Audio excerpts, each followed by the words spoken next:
Gary Berman is CEO of Tricon Residential, a Toronto-based company that has quietly become one of the largest owners of single-family homes in the United States. What's up, everybody? It's your boy Barbie, 2 E's, no I. Man, wake up, people. There's some stuff happening around the country that I don't think a lot of people even know about. For those of you who don't know, I'm a real estate agent, been a real estate agent for 22 years now. So I kind of see what's going on around the different neighborhoods. People say prices are going up on houses as far as buying houses. Their rent is becoming non-affordable. It's not even affordable anymore. So it's like, what's going on? Well, let me tell you what's going on. I want to listen to this little video right here, and then I'm going to come back to you. So today, we own about 30,000 single-family rental homes across the U.S., largely in the Sun Belt, and we've got probably about 75,000 people living in our homes. And there are companies even bigger. Invitation Homes owns more than 80,000 rental houses. American Homes for Rent close to 60,000.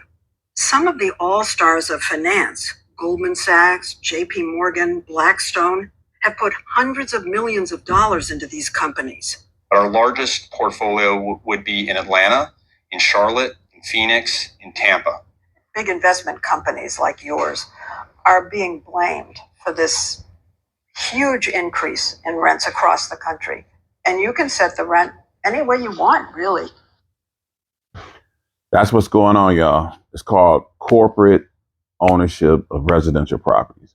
So this is what's happening. These companies are buying up millions of dollars of residential properties. You say, what's the big deal? I'll tell you what the big deal is. They can start setting prices for residential lease amounts at whatever they want. If you own a whole entire block and there's nothing in the area but the property that you own, guess what? You're setting the market. So if I want to charge $2,500, $3,000 a month for rent, that's what the charge is going to be. And those that can afford it can afford it. And those that cannot, well, you just got to look somewhere else. And it also shortens the housing stock, because if the corporate companies own all these residential houses, that means they're not looking to sell. They don't care anything about selling. The average homeowner who wants to sell their house sells a house within 6 to 7 years of actually moving into it. They usually move to another property. Very seldom nowadays do people stay in there for 20, 30 years like generations past. However, if you have corporate landlords who own these houses or corporate ownership, they're not looking to sell because they're looking just to collect rent and control the market. They make way more money off the consumption of a numerous amount of residential properties and then rent them out at an absorbent price that only a few at this point are going to be able to afford. So it's going to be at the point where you're going to say, hey, can I afford to pay my rent or can I afford to eat? But this is going on across the country. As you can see, like some of these companies, they're majorly doing this in California on the West Coast, because I'm located in the Cleveland, Ohio area. You look at Atlanta, it's going on down there. I'm quite sure you guys down there are feeling the pinch as well.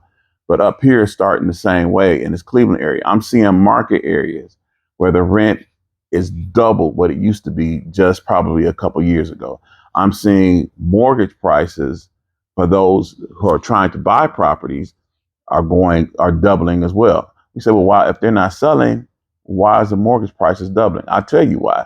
Because there's a shortened stock. So the houses that the corporate entities don't own are owned by regular fair market customers like you and I.